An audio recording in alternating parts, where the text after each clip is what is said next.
Phoenix, Arizona.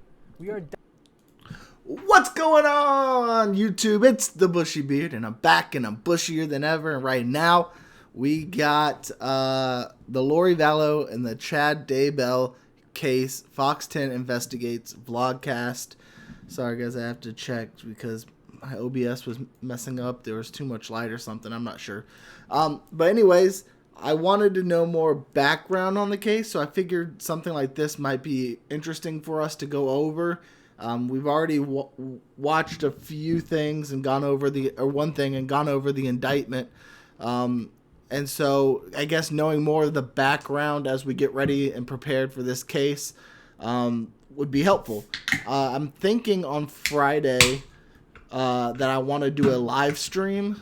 And I'll put a poll up or something to see if there's any kind of want for it, but a live stream of another one of the police interrogations or police interviews, so that way we can interact live with each other and whatnot. If that's something that you might be interested, leave a comment down below. I've actually gotten a lot more engagement on these videos than I thought I would, so I am pleasantly surprised and pleased and happy to see that. If you're following along on this case, I will be watching the trial live on my channel. So I think that would be a really cool thing if you want to come and watch that with me. You can ask questions about different things, and I can do the best to my ability to answer that, which leads me into, yes, I am an attorney, but I'm not your attorney. So anything I say here can't be, please don't construe it as legal advice, because it's not. Each facts pattern of each case is going to be different, and what I say here might not apply to you, especially since this is an Idaho case. Idaho law is different than other law. I am a Florida practicing attorney, but again, I'm not your attorney. If you're wanting an attorney and you're in the state of Florida and you need one, I will leave my website down below so you can reach out to me. And we can discuss the facts of your case.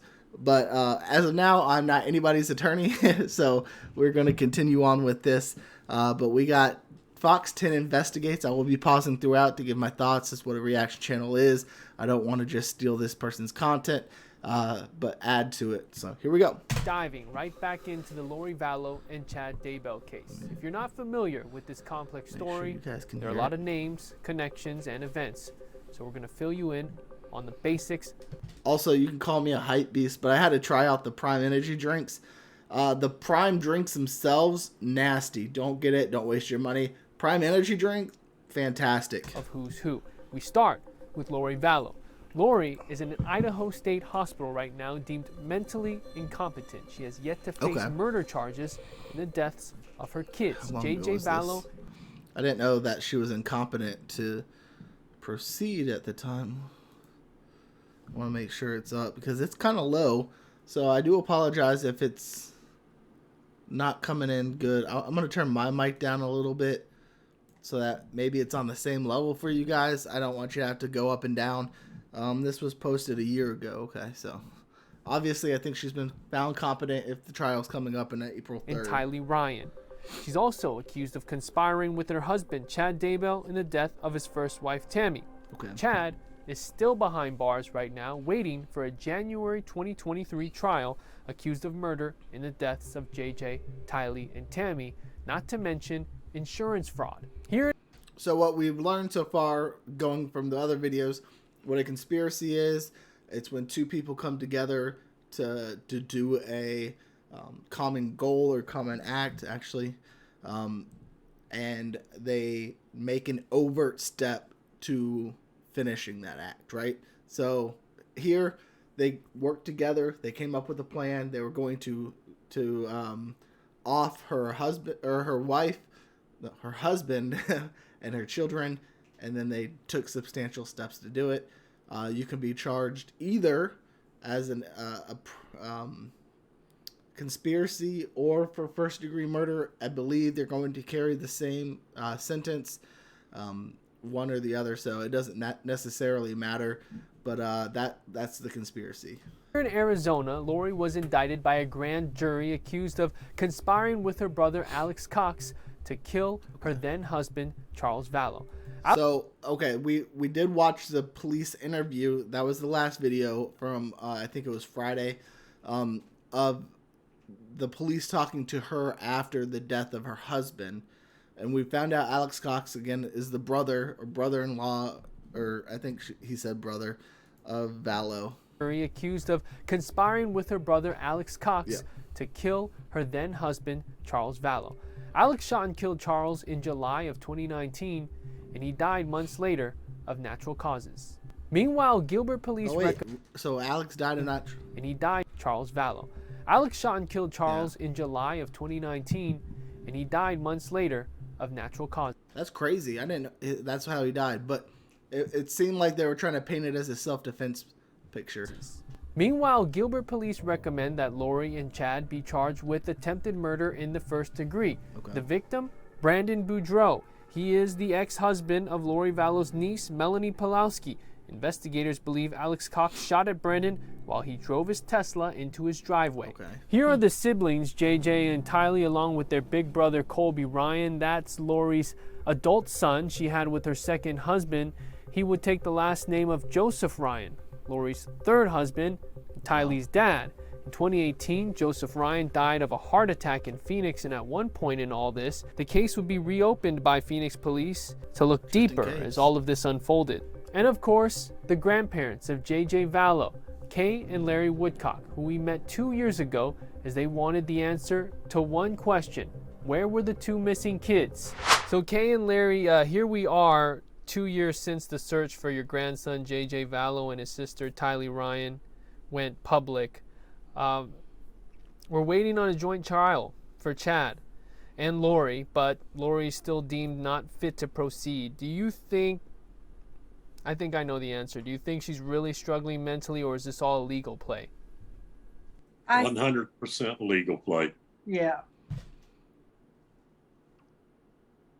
I mean, as a defense attorney, if you think your client is not competent, you definitely want to push that. But it's a psychologist that deems it. It's, and a court will agree with it or disagree with it.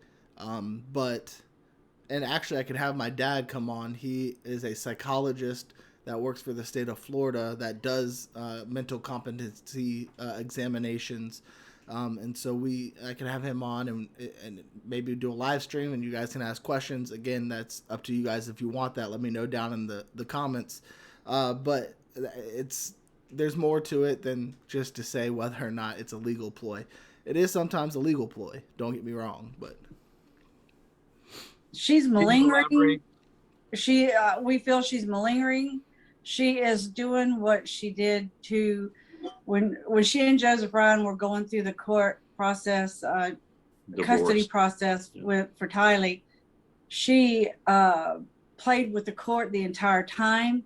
They never held her accountable for anything, and I believe that's what she's doing again. So this way she's sliding through not being accountable again, at least for now. We got the two case files from both Chandler and Gilbert police departments investigating Lori and Chad's alleged involvement in the death of Charles and the attempted murder of Brandon. But what was your reaction when this all came out just recently, to learn that these police agencies here in Arizona would release all of this way before trial? Surprise.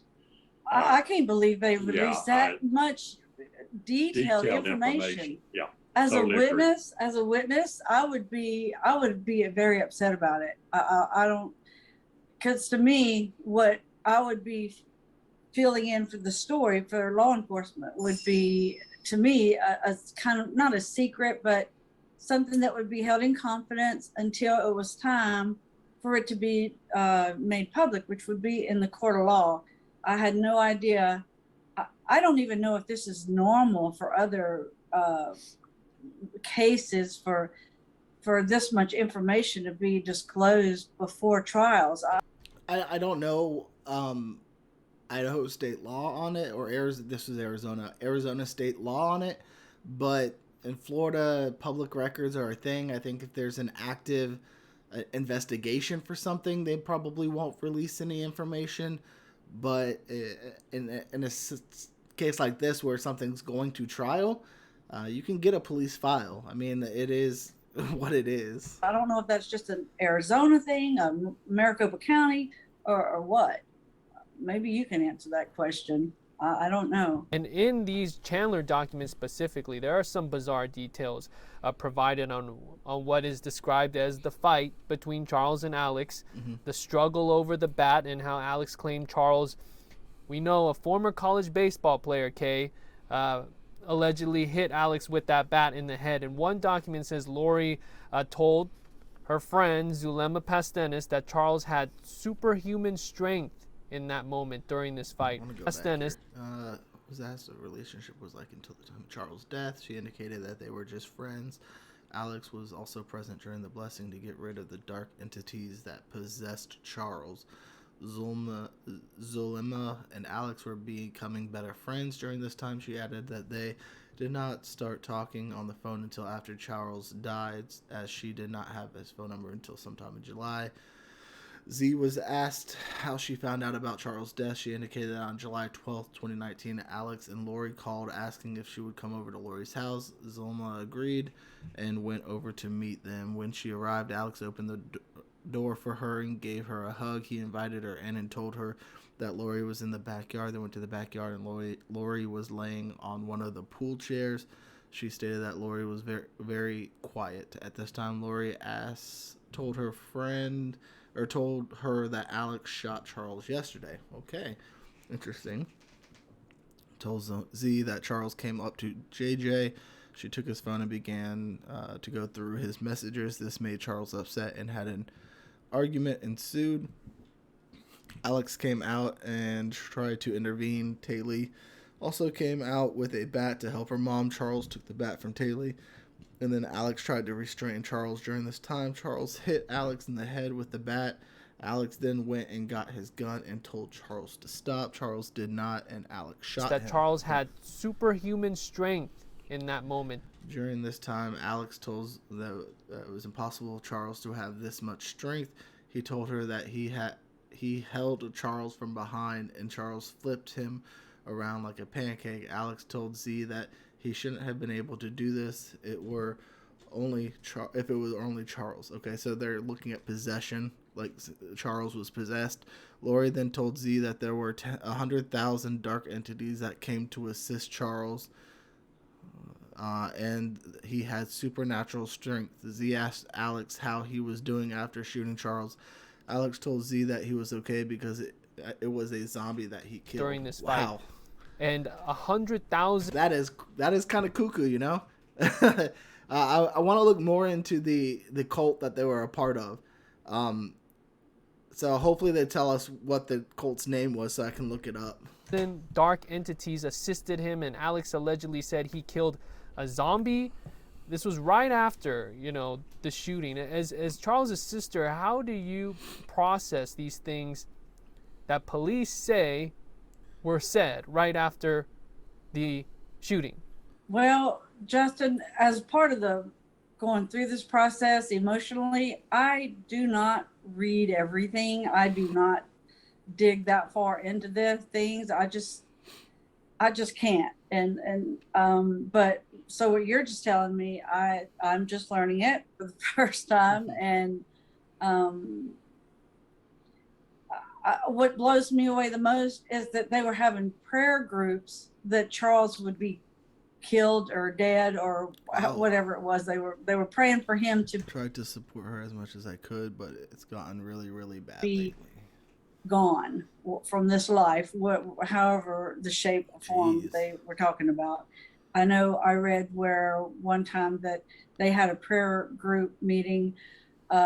Charles was taking JJ to Galveston, and they were praying for a car accident or something that bad to happen to him, and it would kill him. And JJ, the same. Ow. Who does that? And how does that not make them culpable when they were doing something? When you're praying in a group for someone to be killed, to me, it's premeditation. It was set up a long time ago as one healthy male and seeing Charles and seeing his past. I've said since the first statement was made that that little scratch that Alex had on the back of his head was a joke. It was put there by somebody else, either self-inflicted or Lori cut him to give him a little blood. But I can promise you this, Charles was absolutely much of a man. And if he chose to hit somebody in the head with a baseball bat, I can absolutely guarantee you, with the prior experience that he's had in accumulating his baseball career, he'd have knocked Alex's head off. There's no doubt about it. Baseball bats are a dangerous weapon. If you make good contact with somebody, it's going to do some damage. And it was a setup. There's absolutely no doubt about that. It was premeditated, and it's off for me too, so don't worry. He was cold-bloodedly killed. He was shot and then shot again, laying on his back and on the floor, and that is nothing but pure murder. Wait, how many shots? And that is, and he was shot and then shot again, laying on his back and on the floor. And that is nothing but pure murder. We only heard about one shot when the police interviewed Lori. So that's interesting. That's a good detail to know. Lori is guilty of murder right there. She is guilty of murder of the two grandkids. She murdered JJ. And can't help but feel sorry for these parents. They're guilty. And as far as Chad was right there. Whether he laid a hand on tying JJ up and rolling him up, it was in while he was there. And he is guilty 100% of premeditated murder. And as far as I am concerned, he can rot his ass in jail until there's nothing but gunk on the floor, as far as I'm concerned. And if he gets the death penalty and put to death, that's the best thing that could happen. Okay. I mean, you can't blame them for feeling this way, right? It's coming from a place of pain. I'm not anti-death penalty in the slightest. I'm pro-death penalty. But I think that there needs to be a level of evidence and a level of certainty before we can actually do it. Like, it needs to be, we absolutely know, we have video of him or her doing the murder, like 100%. Like that is where I'm at with because there's far too many innocent people that are put into prison for crimes they didn't commit, and we need to ensure that we don't end any possibility of freedom for them. But they're coming from a place of pain. Their kid was taken away from them, and their grandkids were taken away from them. Charles was killed. Their grandkids were killed. It's just like, you can't help but feel bad for them. You and Lori had a text exchange. I was part of this document. Sorry, yes, we are okay. Been busy. I've never received any email from you. We have been figuring out what to do. JJ won't be able to go to Louisiana next week. We are moving back to Hawaii ASAP before school starts there. Please send me the address that you want me to send the ashes to for your memorial. I'll also send a box of things for Cole and Zach. If you could give it to them, that would be before Charles's funeral. Great, she said she was going to send the ashes to you, and you want. Is there any way possible I can get him? I can be there tomorrow since he's out of school. Once you're settled in Hawaii, I'll bring him to you there. It breaks my heart he won't be able to attend the service. Us keeping him while you move will help you. Win-win situation. Be at the funeral, but she said it would be too much. When I had a rethought flight rethought flight plans after I booked, since you said he is out of school from tomorrow till 8/5. I wanted to change and get him tomorrow anyway, but you didn't reply to my text. Please let me know however we can work this out. We'll bend over backwards to work around your schedule. I need JJ's hug and kisses. For him. I'm sure you remember this. Right now, everyone is looking forward to seeing him. Text now. Now looking back, and everything's gone on. How do you reflect on? Once we are settled there, you are welcome to come visit him. It is just too confusing for him right now. He won't know what's going on at the memorial. It's better this way. Send me the address, and I'll have him FaceTime you. On that exchange between you two, that was probably one of the last.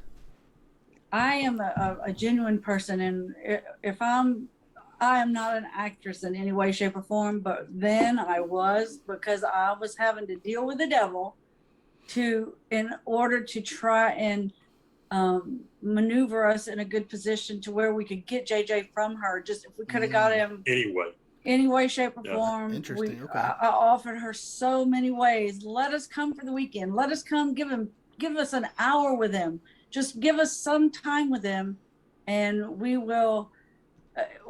It's all on us. We'll be there, whatever, for your convenience. And for her to she just blew it off because she was angry about not getting the insurance money, which was not my fault. And that insurance money, had she done it, we'd have signed the back of the check and say, here, give us JJ. No questions. If she would have contacted us one time, like I asked and asked and asked, and she... Interesting. It seems like the insurance money went to them instead of her. That's interesting. She never would. If she would have one time, that's all I needed was one exchange with her to talk to her and tell her, look, just come, here's the money, give us JJ, and we're done. So that conversation happened after she found out she was no longer the life insurance beneficiary? Yes, absolutely. And that was more than one conversation too, by the way, and one contact. Do you believe money is the main motivator behind all of these terrible events, or the spiritual beliefs? Money is the motivator. The spiritual events were the method to get them there. That's all it was. It was a vehicle. This has been nothing more than money, lust, and greed. Yeah. Sex and greed. Absolutely. The root of all evil. Here we are in December 2021. How have you two changed together individually since December 2019?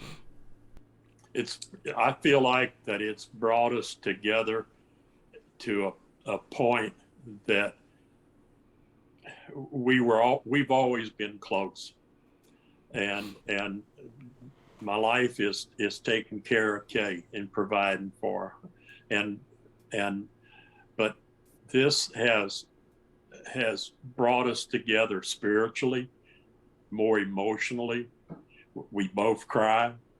We both are excited when certain good things happen, and we stay positive for the future, a combination of this case.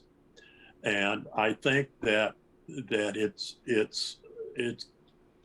we're retired. I've worked extremely hard my entire adult life to build two very successful businesses, and I put this ahead of all of that. It's taken me a while personally to realize that life was not about always working and accomplishing and prospering it. And now we just it's tough. It's a unity of it's sorrow, but it's a unity of peace between us that we have each other. And I think that's the one thing that really binds us. And we never want to lose our drive for this case to be closed, and in the face of the law, by the law, things will be adjudicated. And I can't imagine not having Kay with me. And I can't imagine not having the support of the community. And by that, I mean from our families to our friends to friends we've never met, and from the media like yourself, which you'll never know how appreciative we are of so many individuals in the media that have helped us and give us relief to a certain extent. This gives us an avenue, a venue to release a lot of our feelings and keep our spirits going. Up until now, I have. Again, you just got to feel for both of them. It's been an absolute roller coaster for them, and ups and downs of knowing and not knowing what's going on, and with their son, with their grandkids, now with the legal process. It's just, you gotta feel for them, and it's tough for anybody to go through a situation like this.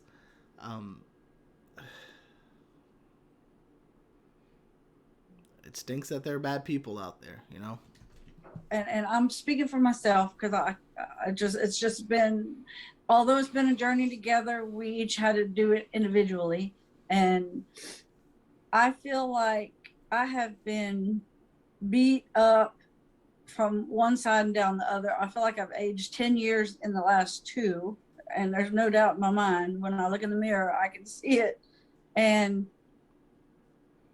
I feel like now I'm starting to. I mean, to me, she looks young, but that's just me. To be motivated, I feel something coming out that I see a lot of things that need to happen because of what I've seen go on with the law and different things throughout this process that needs to be changed. And I feel I didn't know when I could do it, but now I'm feeling okay. I'm getting some energy. I'm not going to be their victim anymore.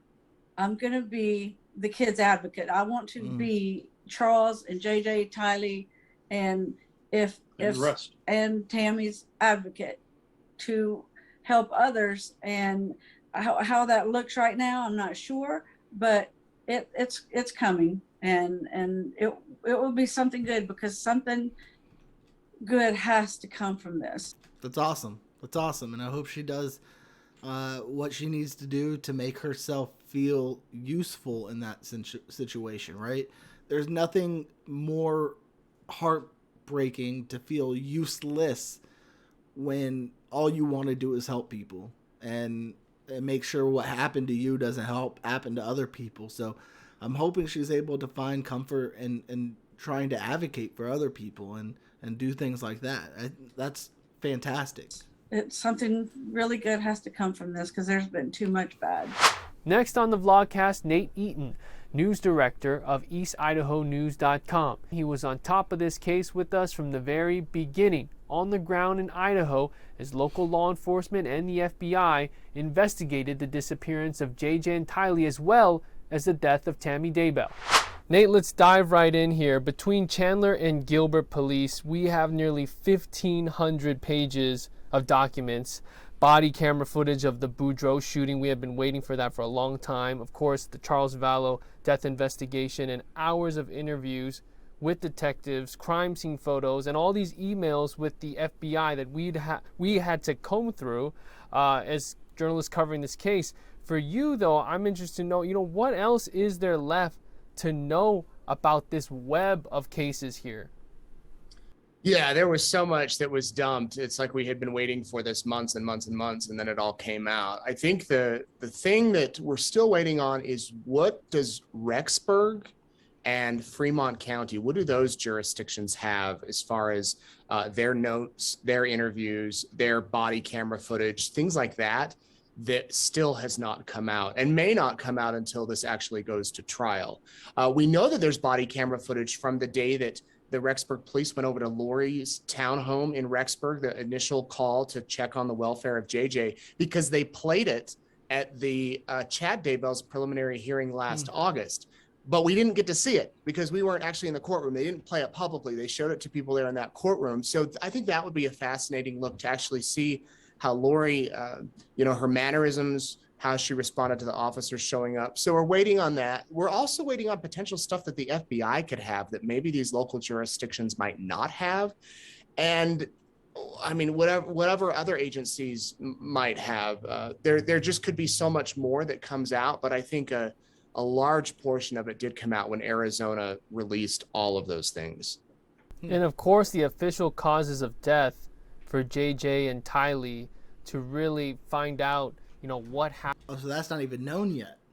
The official causes of death aren't known? Happened to them. How did these innocent kids die? And we may not see all of this that you just mentioned until the trial. Wow. Really, the insight we get into Idaho authorities is from the Chandler police interviews, because these interviews were held at headquarters. So that was really interesting to see these other police agencies in Arizona conducting this investigation. Now, you interviewed Melanie Gibb at length. We all saw it.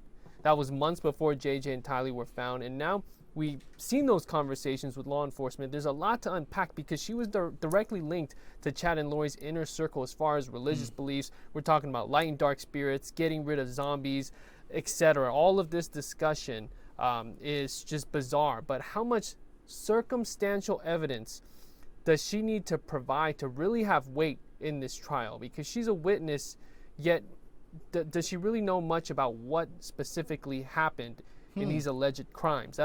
That's interesting. Interesting. That's a big... I mean...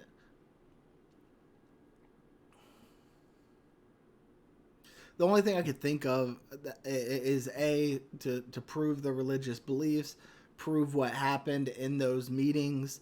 I don't know if there's going to be necessarily specific instances where they said, oh, we're going to seek out and off these people. I don't know, but I would assume that the reasoning is more so to try to get in the religious ideologies and what happened at these religious meetings more so than what happened at the murders. Question. Well, it's interesting because, when we first talked to her last May of 2020, she provided a lot of new information. Okay. And she was obviously a key witness at Chad Daybell's preliminary hearing. They used her a lot. But now that the police in Arizona have released all these documents, there seems to be a lot there of Lori and Chad's own words, of text messages back and forth, pages and pages and pages. Okay.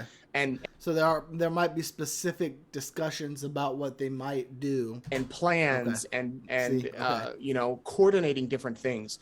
So I would wonder if why then that wouldn't bring her, Melanie, into the discussion of the conspiracy. If she knew what was going on, didn't do anything to stop it, I would figure that would bring her into the conspiracy. But maybe I might not know everything. I obviously don't know everything here, but I would think that might be a reason to charge her, but I'm not sure. So in the beginning, it may have seemed that Melanie was key to this.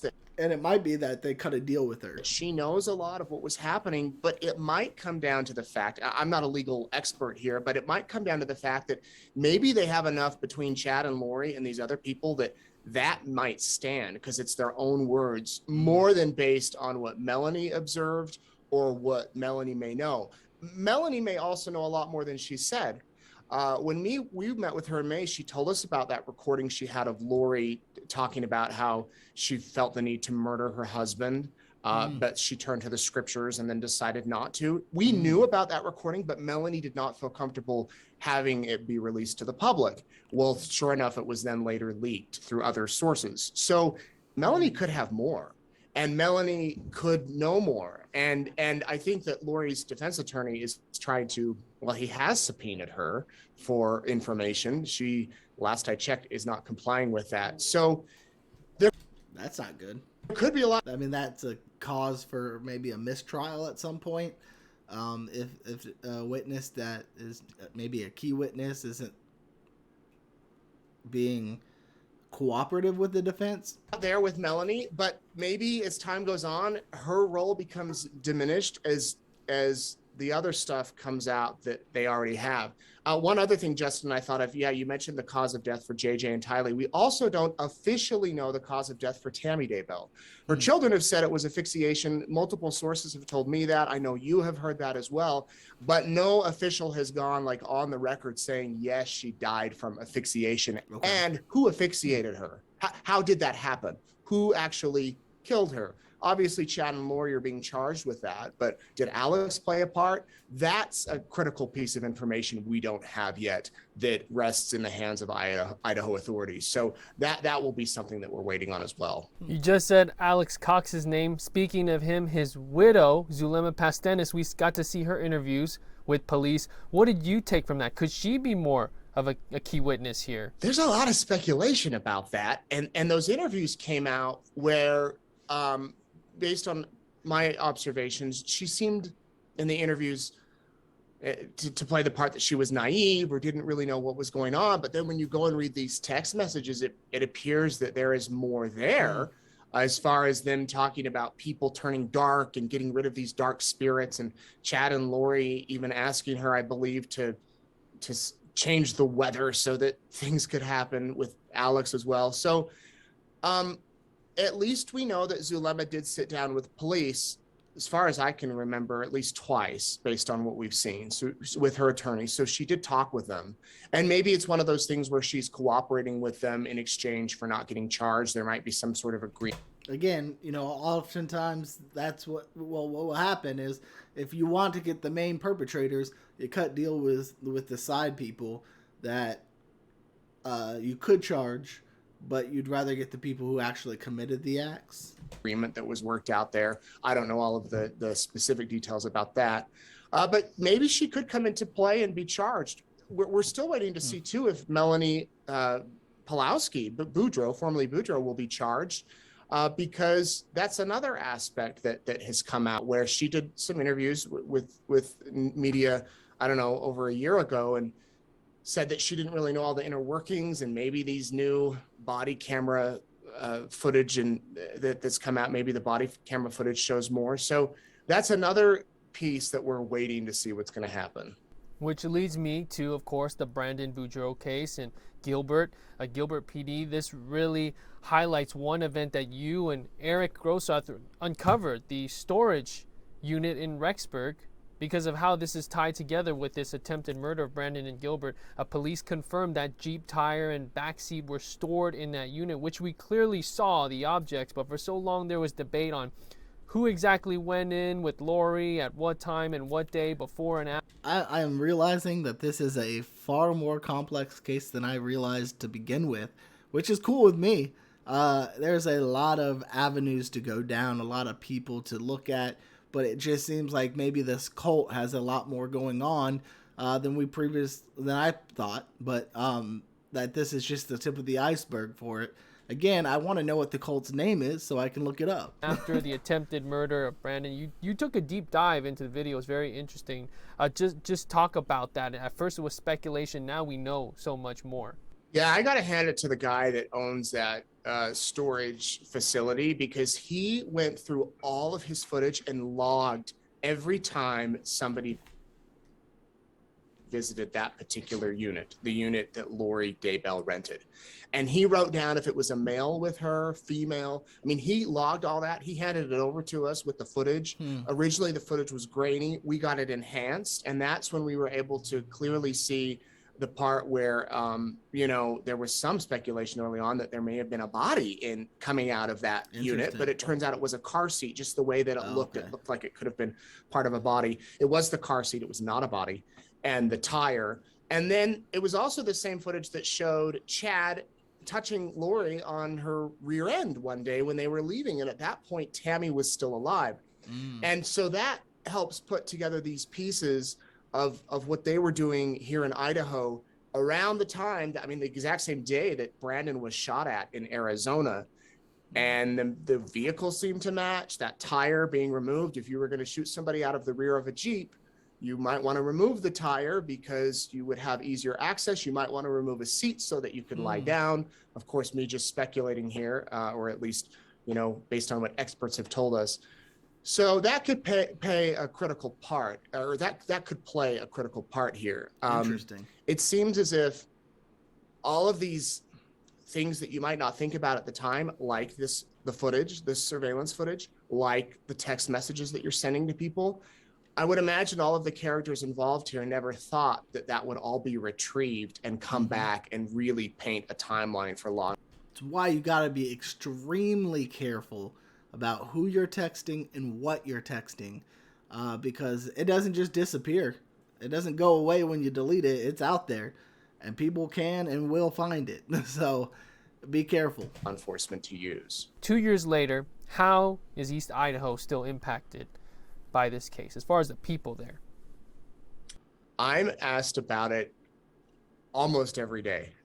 I'll go somewhere. It could be a grocery store, a restaurant, down by the Idaho Falls River, and someone will mention that. I think people are anxious for it to be resolved. I mean, it's been 2 years. I remember early on, one of the key investigators told me that this is a marathon. It is not a sprint. And there's been days where I know you and I have been like, are we at mile 26 yet? Because what else is there? And now we know that the trial, at least for Chad, is not going to be for another year, January of 2023. So that's going to put this at over 3 years. And I know a lot of high profile cases, it can take a long time. Some are resolved fairly quickly. They also want to make sure that they've done everything the right way. They don't want to make a mistake somewhere that then will allow these people to go free if they really did it, right? And so law enforcement wants to take the time to ensure that every step they take, they're doing it the right way.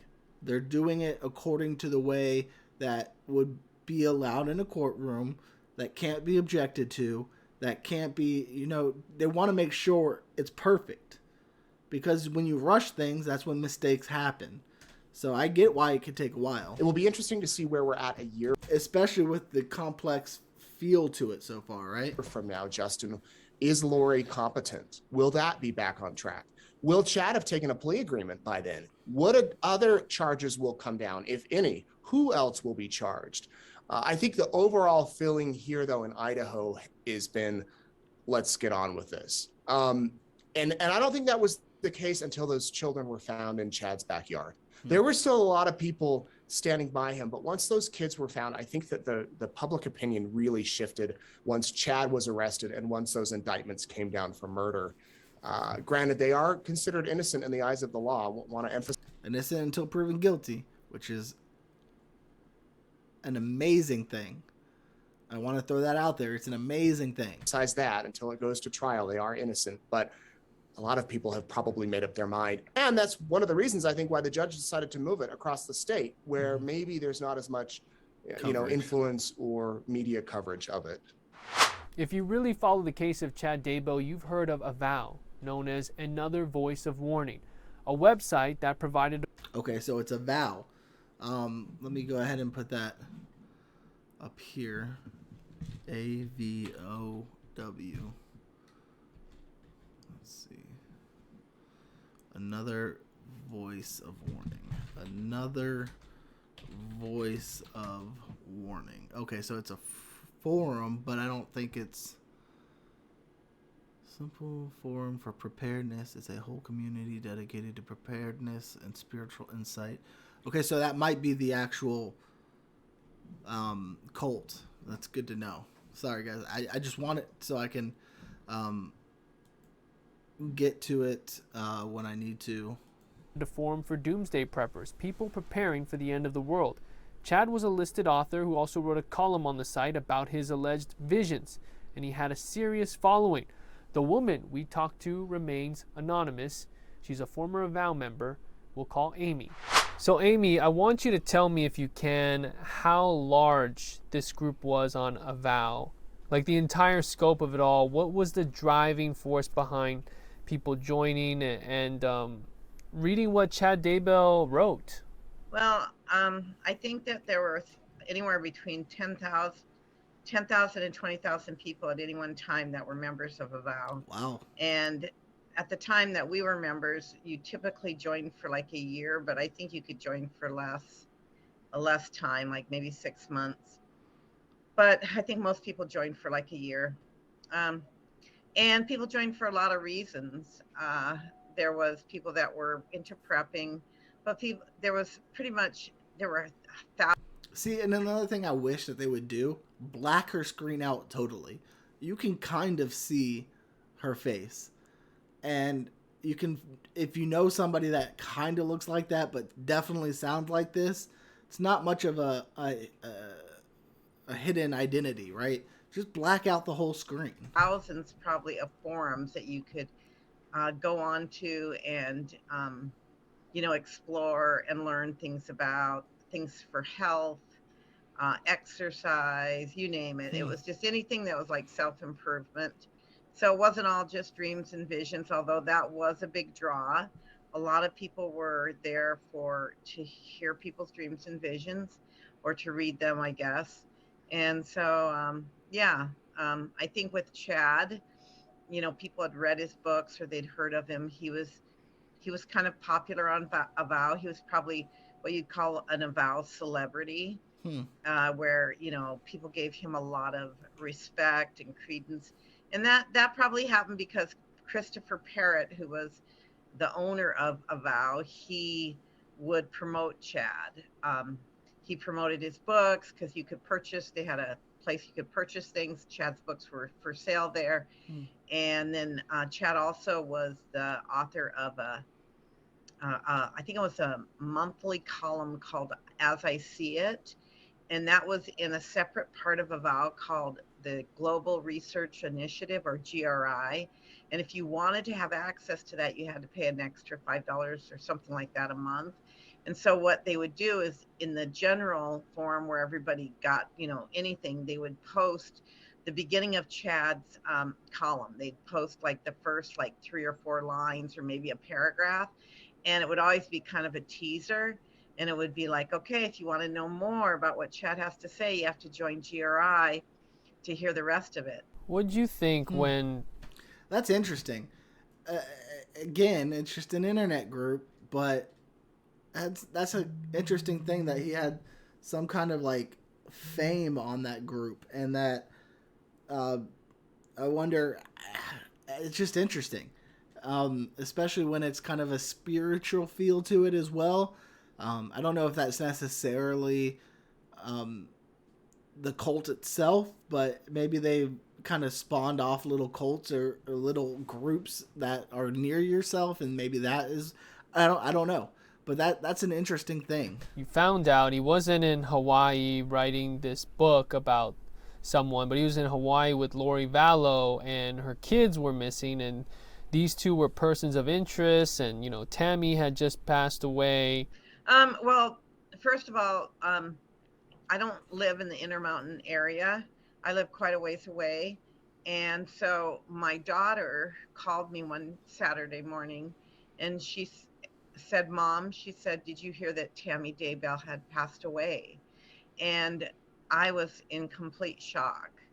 And my daughter actually was really good friends with her daughter. And so, and we knew them. We knew Chad. My husband and I knew Chad and Tammy. So I was shocked. I couldn't believe it. It just seemed so strange. And then, that was October 19th. And then fast forward 2 months, I was, because we have a lot of family members that live in the Intermountain area, I would go to a local, internet site of news for that area. One day I went there and I saw that it said that these 2 kids were missing.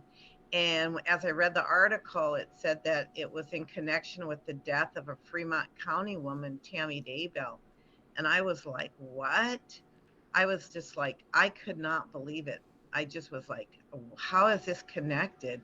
I thought there must have been some kind of mistake because I just couldn't believe it. I mean, what do these two kids have to do with her death? And so, of course, then things began to unfold.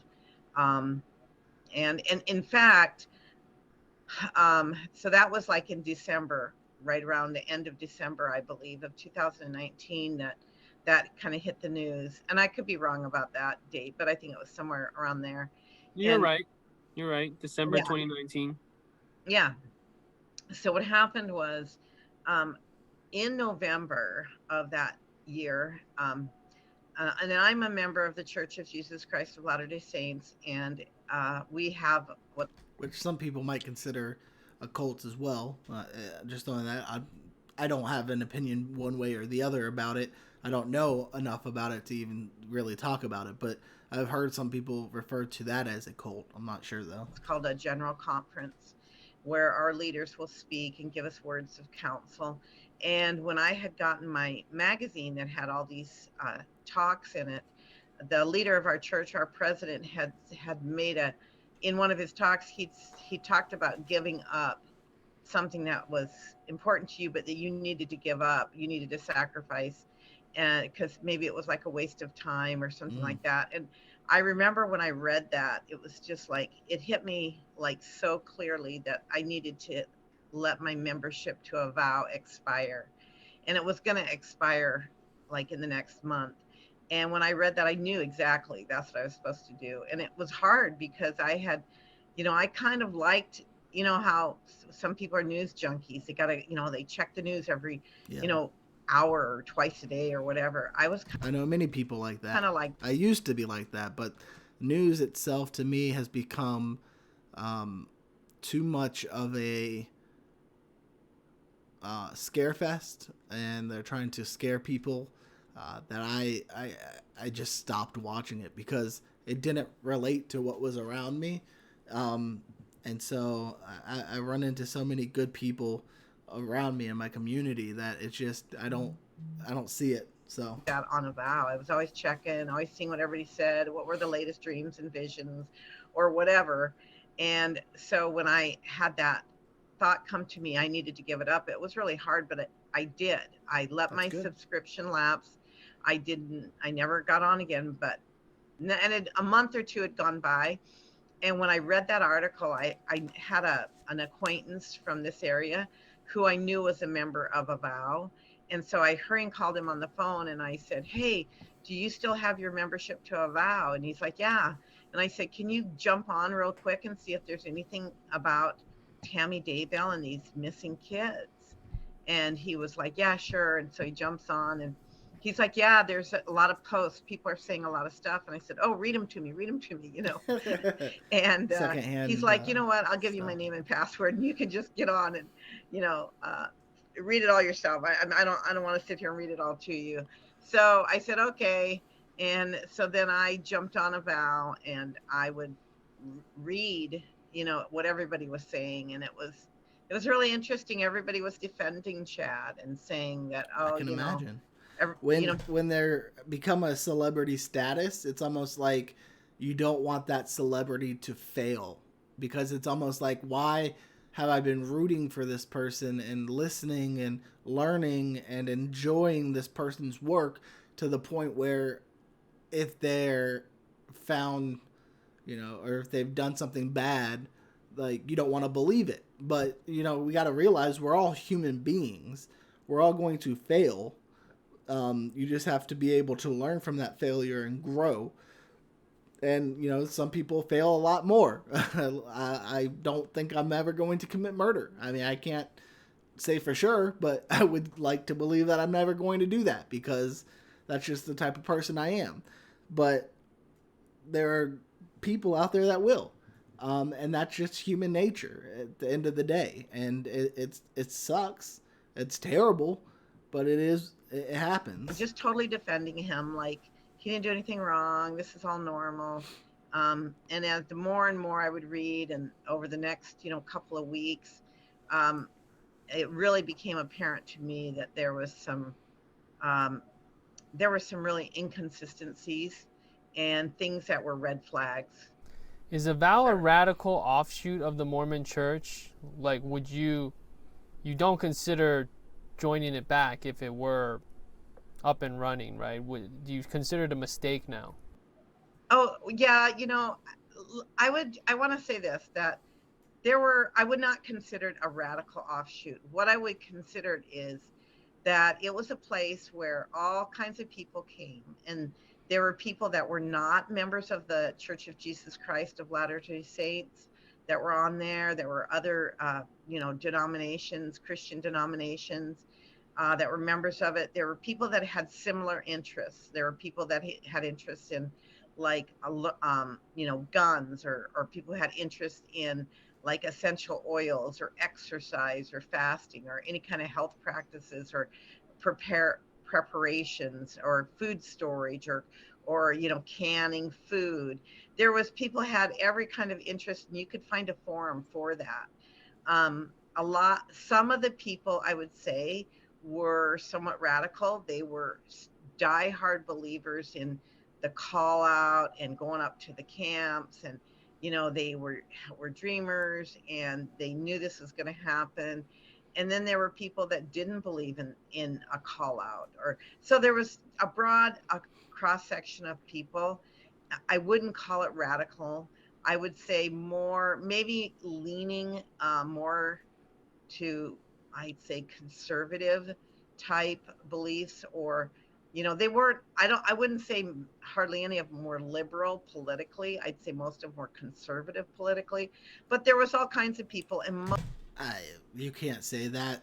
They're throwing stuff out there. Most of them were, I would say most of them were good people. There were some that were, kind of on the fringe. Not saying that they were bad, but some of their beliefs were more fringe beliefs. But the people that I would, message personally or privately, they were very good people, very nice, normal, everyday people. And I knew people in my congregation that were members of a vow, and they were just normal people. Finally, a deeper legal look at the case. We talked to Scott Reich, a criminal defense attorney and host of Crime Talk. He's been covering the Vallow Daybell case, specifically its court proceedings, for a while now. Scott, thanks for joining us. Let's start with the news on the Daybell trial, the setting, the time for Chad Daybell, January 2023. That's what we're looking at. About 10 weeks scheduled here, but Lori Vallow. So at least this will give us a little more in-depth look at the legal process, since we haven't seen much of it yet. Still deemed incompetent as of now. Those cases are still officially joined. Her commitment extension should end sometime in March 22. But what foreseeable issues are there as the Daybell proceedings still move forward? Like I said, there are two cases going on. You have Lori Vallow's case, you've got Chad Daybell's case. But Lori Vallow hasn't even been advised on the indictment, which alleges the homicide charges, because she was deemed incompetent in the previous case. So everything's been put on hold for her matters, but yet the judge is still trying to conduct and keep everybody in the loop from all sides, from the Daybell and the Vallow cases. But it gets complicated when one proceeding is stayed and the other is ready to go to trial. So the judge is going to have to make some decisions. Obviously, he said we're going to set this out into January of 2023, which seems like a long time because all of these matters have really been going on now for almost 2 years.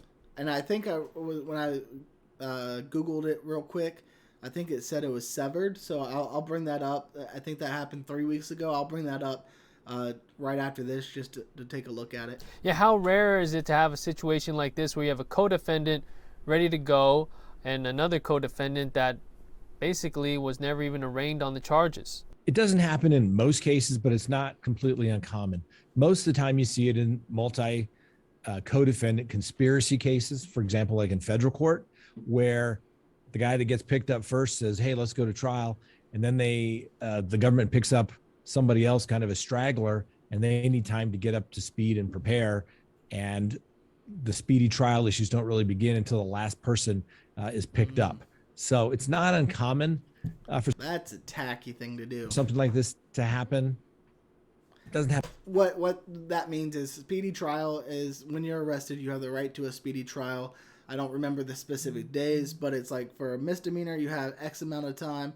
For a felony, you have X amount of time from the day you were arrested or charged to when you go to trial on it. And that means the prosecutor has that many days to get ready for a trial and go to trial. What he's saying there is speedy trial doesn't start till the last person is picked up. So when you have, this guy says, "Oh, I'm ready to go," but they then pick up this guy, it extends the speedy trial. Happen every day, but it happens. It's a thing. So John Pryor, Daybell's attorney, he does want the cases to be severed. Possible he can make that happen, or pretty likely with everything in this case and the ties between Lori and Chad that they stay, it stays uniform. Normally a case is severed when co-defendants have made statements and they can be used against one defendant but not the other.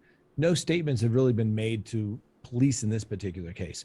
The reason why I think the judge would grant a severance of these cases, separate trials, would be the fact that there is going to be more than likely competing defenses, conflicting defenses, where Lori Vallow is basically going to be accused of doing all these bad things, or her brother, and Chad Daybell is going to say, I didn't know anything. Look, she fools everybody. She's crazy. Yeah. And he's going to be pointing the finger at Lori Vallow. That's where I would see the severance come in. It's an interesting situation where you have co-lead prosecutors, each from two different counties, Fremont and Madison County, and Lindsay Blake and Rob Wood, and then they have a deputy prosecutor that they wanted to get on this case to help out. Then you have co-counsel for Lori with Mark Means and Jim Archibald, and of course we just mentioned Chad Daybell's attorney John Pryor. So I'm going to talk about Mark Means. What were your thoughts about the allegations made by him in that motion, claiming that the clinician with the Department of Health had manipulated Lori to talk to attorneys with the Church of Jesus Christ of Latter-day Saints? Color me skeptical, okay? It sounds like Lori Vallow did in fact make a call to the attorneys for the Church of Jesus Christ of Latter-day Saints, but it sounds like the attorneys did everything correct and said, hey, I can't talk with you. They contacted the attorneys, they contacted the prosecutors and said, hey, this is what happened. Who knows what really took place, but when you're dealing with people that are not competent, and as you may recall, not so long ago, she still may be believing that, the end of the earth is coming and everybody's zombies, things like that.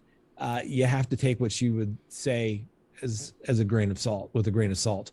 I would be very skeptical if a clinician said, let's me get involved in your legal issues. In fact, go call these attorneys. I find that very hard to believe.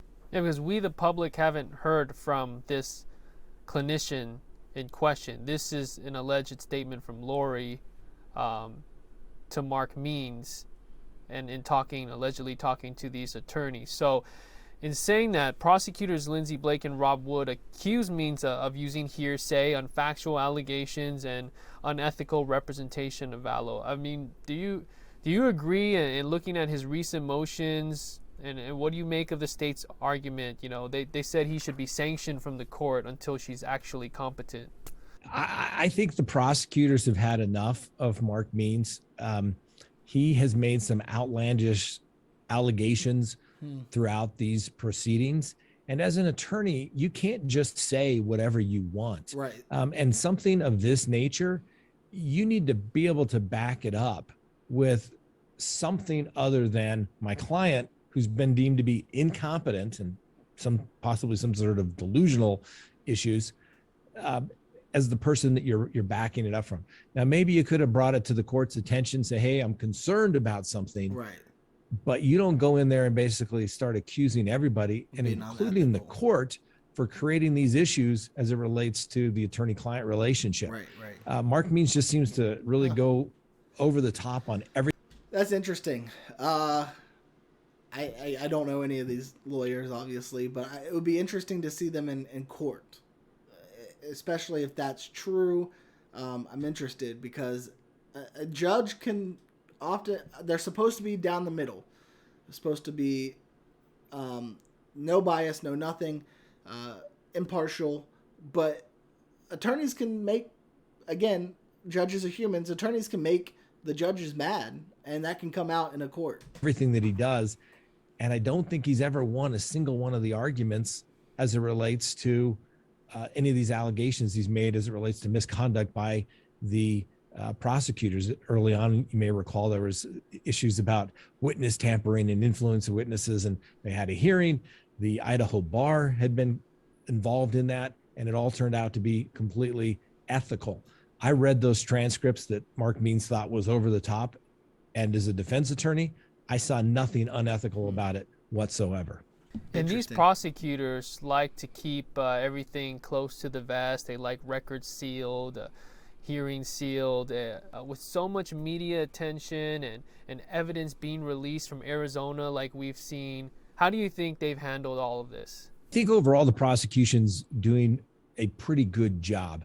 Clearly, this is not the type of case that they see on a regular basis with this size of discovery, with this much media attention. I wish all the hearings were out in the open and in the public. Exactly. But when you start getting into mental health issues, there are certain requirements regarding HIPAA and things of that nature. So I understand why the prosecution is trying to keep it sealed.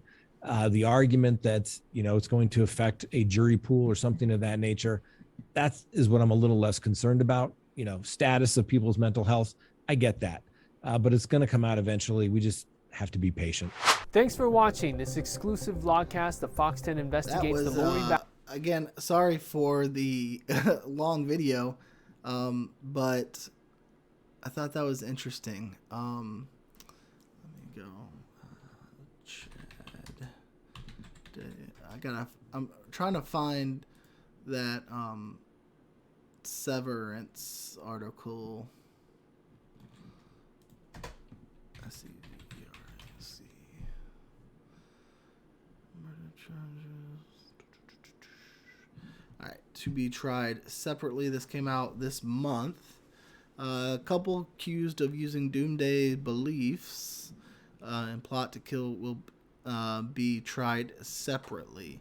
All right, so I guess the first one will be Chad Daybell. 7th District Judge Stephen Boyce determined that Lori Daybell would stand trial as planned on April 3rd. Okay, but that Chad's is going to be at a later date. Interesting, okay, because he waived his speedy trial. Okay, and Mr. Attorney said they need more time to review DNA evidence that recently came back from testing, but Vallow Daybell has not waived her speedy right trial, and her case must proceed as planned. Okay, interesting. Okay, so we are going to be watching hers first, which would be interesting to see how that goes. But yeah, I thought this was fantastic. A little bit dry, I think, at some points, but still kind of giving me an overview. We're going to get into more of the other things here. I don't think I'm going to sit through the preliminary hearings, but things like a report on it, hearing, okay, still no. But things like police interview, I think would be interesting. I'm going to watch some of those. There's a lot of them. Christina Atwood police interview, Doomsday Cult Duo question and answer. That might be pretty interesting to watch as well. And we got some more things here, interviews here. So I think that would be kind of fun. I don't know if you guys would be interested in it, but I'm going to do it. We got some time. Again, we're coming up on April 3rd, but it's not quite there yet. So, actually, it's next Monday. So we'll be starting Monday with the live streams all day. I'm going to watch all of them. So you can tune in with that. In and out whenever you want to do. I would be okay with that. And then I'm going to probably do a live stream Friday to go watch some of these police interviews, since I'm not going to get to most of them before the time. But anyways, I hope you're having a wonderful day or night or whatever it is, wherever you are, whenever you're watching this. If you haven't, please do consider subscribing. I am trying to get to 100,000 eventually. It's a slow burn, but we'll get there eventually. I hope all y'all having a good day. And until next time, YouTube, smile like you mean it from the Bushy Beard.